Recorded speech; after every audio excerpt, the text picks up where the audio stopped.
Yeah, it's tea time. There comes a point at 3 o'clock in the afternoon that you just rather just close your eyes and um, take a little siesta. Well, I'm not going to do that. Got too much to do, places to go, people to see. Not really, but I don't feel like going anywhere. And you just got to get some stuff done. You just have to get some stuff done. So come on in, folks. We'll get some peoples in here. Yeah, get my peeps in here. And then we're going to talk a little bit about if not you, then who? Our habit this month has been taking care of you, pampering yourself, doing a little bit here and a little bit there. And it's hard. It's hard. We don't think we have time to take care of ourselves. But you know what happens? If we don't do it, who will? And, I've had my hair put up. So I thought I'd give it a little brush through. So just before I came on the show, I had to fill my hot water up in my cup with my tea bag. I used the same cup from this morning. Just rinse it out. It only had black coffee in it. It's not like it had cream or anything in it. And I was listening to this guy. He does a lot of shorts. And he's from Northern Alabama. Well, Northern Alabama is not far from us. I used to live in Central Alabama. My sister Patty was born in Birmingham. And he is a botanist. He's just a botanist. And I say just, well, he has taken upon himself, and his last words were, if not you, then who? He had collected seeds, and his goal in life is to restore the Alabama prairie. Now, not every place had hardwoods growing. There are a lot of delta areas that had, Alabama has some rivers going in it, and the Tennessee River dips down into Alabama, and that's probably where he is, on the Tennessee River. And he's taken it on himself to eliminate invasive species. When Robert moved to our property in 1976, I think it was, 75, 76, this place was covered up with multiflora rose, and it's an invasive species. And he has taken it upon himself to get rid of that stuff from our property. We have right at 10 acres, and he has worked very hard to get rid of that invasive species. This land around us, 60 years ago, or maybe 80 years ago now, Jimmy's grandfather, Mr. Crane, logged all this property, cut all the trees down. So all our trees are small except for the pines and the poplars. And they have a lifespan. And so Robert has worked hard to cut trees that didn't belong here, that are taking over and overshadow. He's been a forester in our property for a long time. I have other people that I follow who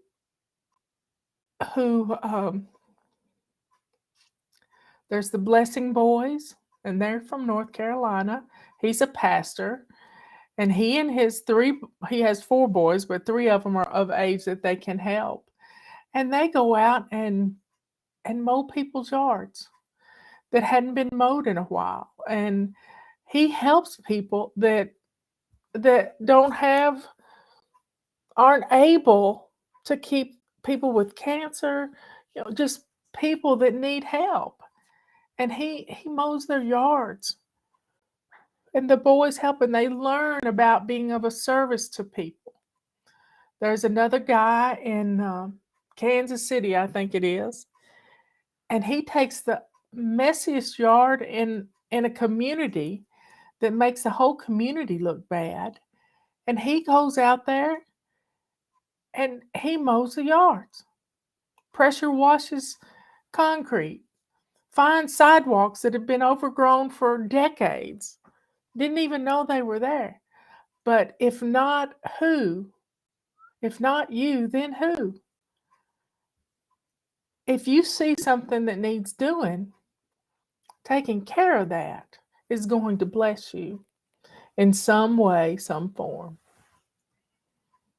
If you don't take care of you, who's going to do that? Nobody's going to come and take care of you.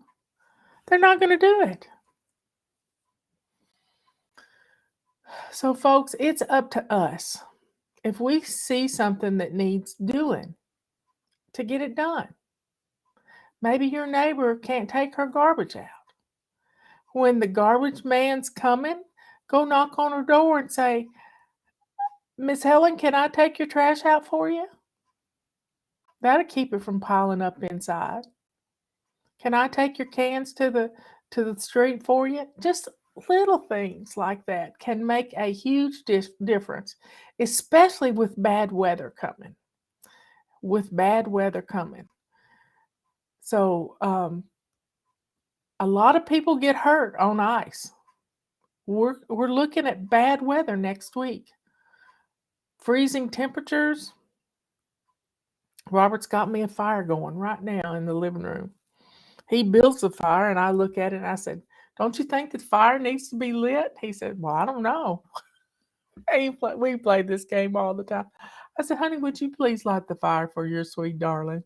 And he'll light the fire for me. He builds it for me. I can build my own fire, but we have two ways of doing things. He has the structured way, and I like to have trash fires. And a few pieces of sticks and a box will start a fire, and I just keep adding to it. I don't have to have a full, beautiful fire to start with, but he likes to build me fires. Y'all, it is up to us. If not you, then who? When you see a need, take care of it.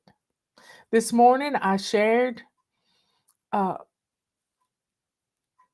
church service from December the 2nd, and it was powerful. I mean to tell you, I went back and listened to it all, starting at the beginning again, and then we had communion at the end, and it was a powerful service where people took on the Holy Spirit. The Holy Spirit was there. You knew it was there. You could feel it being in the room, even though it's after the fact. And they decided that they are going to defeat the evil one. It was a powerful service. I've shared it on our community page, and somebody didn't much like it. But guess what? I don't care. I do what I'm told to do. I do what I'm told to do. And if I rebel from that, God will have a word for me. So when God tells you to do something, and you know in your heart that you're rebelling, that means you got to do it. Or he's going to keep nagging you. He's going to keep after you.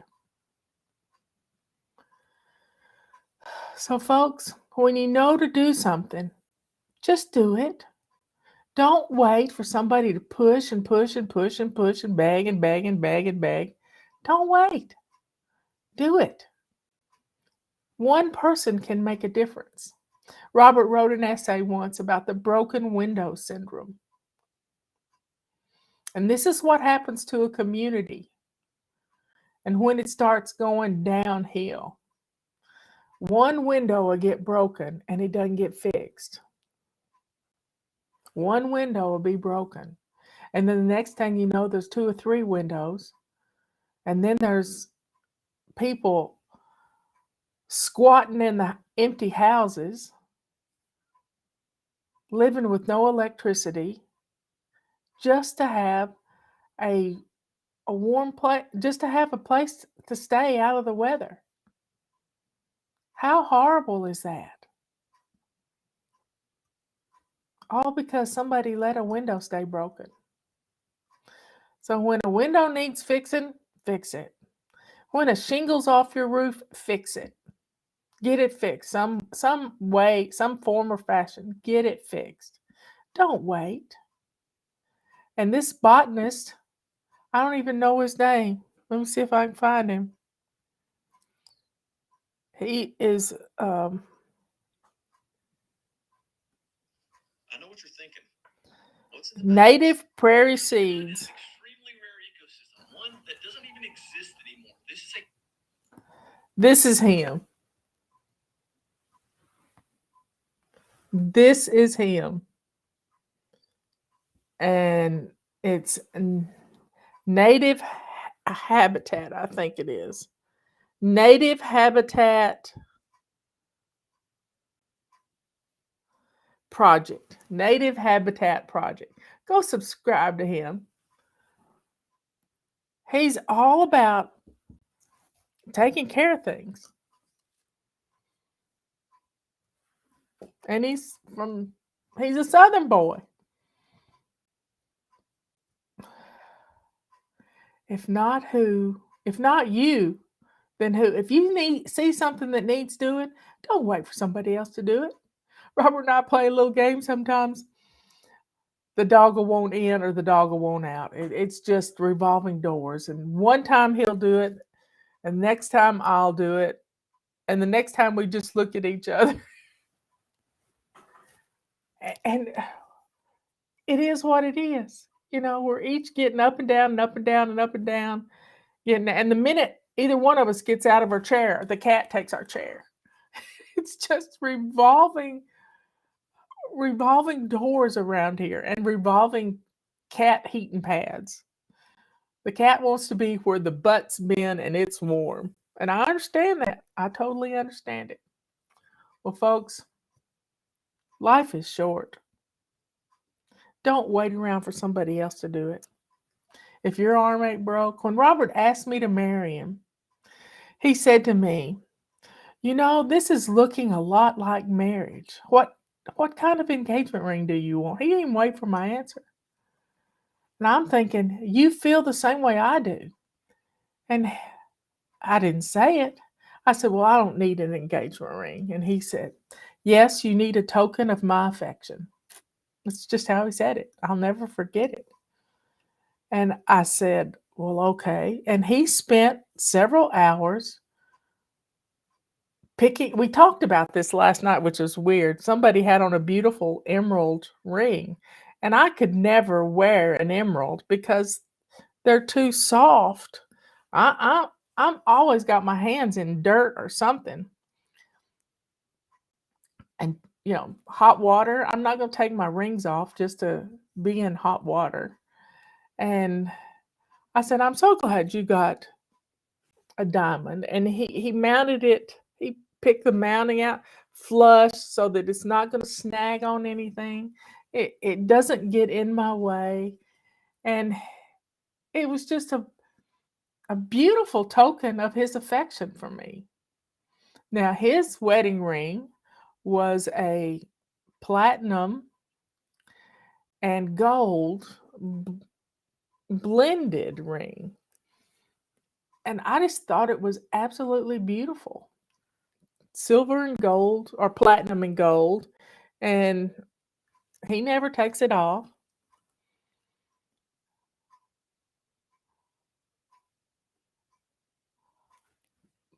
But don't waste time. Don't waste time trying to figure out if this is the right thing. I mean, we'd only been dating a little while, the month of September. And before you knew it, and end of Thanksgiving, after Thanksgiving, September the 30th, we were married. And that was 26 years ago. And I am so happy. I am so happy. And he's happy. And we're happy with each other. We're together 24/7, y'all. 24/7 we're together. So if you don't take care of you, who will? Who will? I love you all. Be good, kind, and sweet. Be good to yourself by taking care of you. Be kind to others by when you see something that needs to be done, do it. Check with your neighbor. I'm taking my garbage out. Do you want me to come and get yours? I was reminded of a time our neighbor across the street was the chief of police for several years, and he's passed away now. But one time I was coming home and I saw somebody walking in our front field. Now, our front field, to be walking in our front field is not it's not an easy task. I don't know why you're in our front field unless you've been up at our house. So I got on the phone. I stopped at the end of the driveway, got on the phone, called my neighbor who was the chief of police, and he came over and he walked around our house. He went inside and he made sure there was nobody in our house. For me, because Robert was up the mountain with Charles Ziegler, and I was just reminded of it yesterday and thankful for good neighbors. My other neighbor across the street, which used to be Robert's brother-in-law, one time he heard a transformer go off, explode. And the only way he knew what that was is because once upon a time it had happened at his house and his house had caught on fire or something or another. He came up here to check on me because he knew I was home alone all day. And he wanted to know, and the house wasn't on fire when he walked up the driveway. So when you see something that needs doing, do it. Don't wait for somebody else to do it. Could be too late. Well, y'all, here's to keeping your little neck of the woods beautiful. Yeah, keep it beautiful. And it starts with your home, with your front porch, with your driveway, your mailbox even. I love you all. Be good, kind, and sweet. Let that sweetness that comes from the Lord just well up inside of you. Let your cup run over and share that goodness with the world. You'll be known by your goodness that comes from God. I love you all. Oh, I have a surprise for you. Jack and Justin came up with a good idea. Rubber Scrubber BOGOs are back. So you put one rubber scrubber in your cart and we will send you two. And these make great stocking stuffers. Everybody loves them. So get your rubber scrubbers ordered. And this, one year, we sold so many of these things. We went from being in the red for the whole year to being in the black for the remainder of the year. So get your rubber scrubbers. These are amazing tools. They're good for getting cat and dog hair off your couches. I use it in the bathtub to scrub my knees and elbows. Also, it's pretty good for scrubbing the jets in my bathtub. I sweep my sheets with it when the dog gets under my covers. As my sister Patty says, I am a princess. I can feel 1 grain of sand in my covers. So y'all get your rubber scrubbers ordered. Get your calendars ordered. Just tack on some rubber scrubbers. You never know when you're going to need a gift for somebody. You just never know. Get your calendars, feather dusters. The Ultimate Pack has everything in it. 11 items. Great price. I'll catch you tomorrow. Tomorrow's the weekend. Yeah, it is. I love you all. Catch you later.